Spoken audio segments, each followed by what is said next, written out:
Looking at the Greek verb eŭcharisteω, how do we form the present active infinitive form? Well, first of all, we need to start with the root. So as we saw in the previous video, the root is euchariste, according to Mounts. Now, to the root, we need to add all of the changes, or we need to make all the changes to make it the present active infinitive form. So the first thing we need to do is add the connecting vowel for the present active infinitive. It's an epsilon. So root plus connecting vowel. And then to the connecting vowel, we need to add the infinitive morpheme. So for more details on this, see Morphology of Biblical Greek. But we have the root plus the connecting vowel plus the infinitive morpheme. Now, similar to the previous video, you'll note that there's 3 epsilons in a row. We had 3 vowels in a row in the last video. So we actually start combining them together. We get the connecting vowel plus the epsilon in the infinitive morpheme. They contract to form a diphthong, epsilon iota. And then we're left with the root plus this ending, so euchariste plus ein. And you'll notice that one of the epsilons actually drops out. So we had an epsilon at the end of the root and an epsilon at the start of the ending. And if we combine 2 epsilons and an iota, as we saw also in the previous video, this contracts to just epsilon iota. And you can see basics of Biblical Greek for that. So just to recap, we got the root, euchariste, plus the connecting vowel, epsilon, plus the ending, n, for the infinitive morpheme. And when we combine them all together, we get eucharistein. Okay, so let's have a look at a couple of examples of where we see this. So this first one is 2 Thessalonians 1:3. See, it appears first on the left, but it's not translated first in the ESV. But being an infinitive, it is translated to give thanks. So eucharistein, to give thanks. The second example we're going to look at is also from 2 Thessalonians, this time chapter 2, verse 13. Eucharistein is again translated to give thanks. But I want to actually compare these two in Greek. Let's go back and just read the first part in English. We ought always to give thanks to God for you, brothers. That's how chapter 1, verse 3 starts. Chapter 2, verse 13.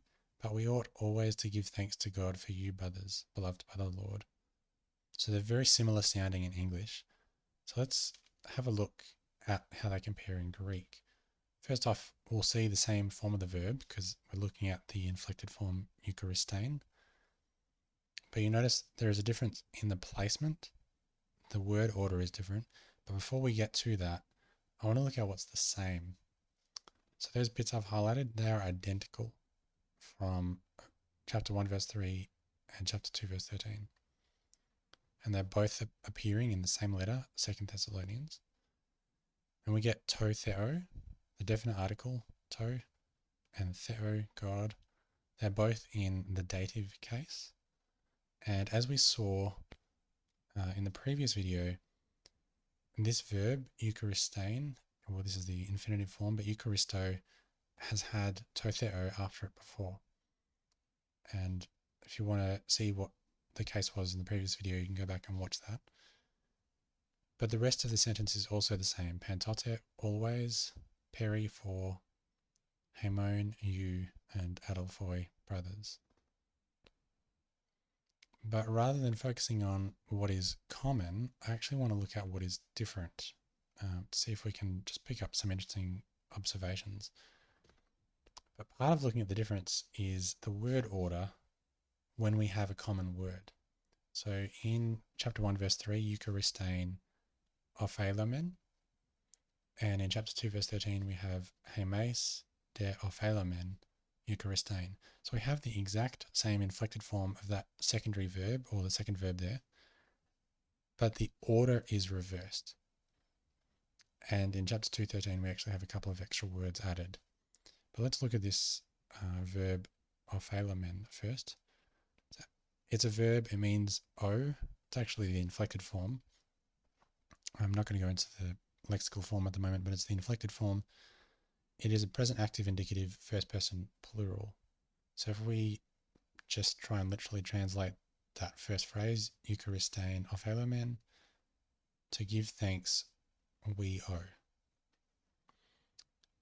And ESV translates that as we ought to give thanks. So it flips the order. This second time this kind of construction appears, it's slightly different in chapter 2. And we have two extra words. First of all, hemes, which means we, personal pronoun we. And then we have de, which can mean but or on the other hand.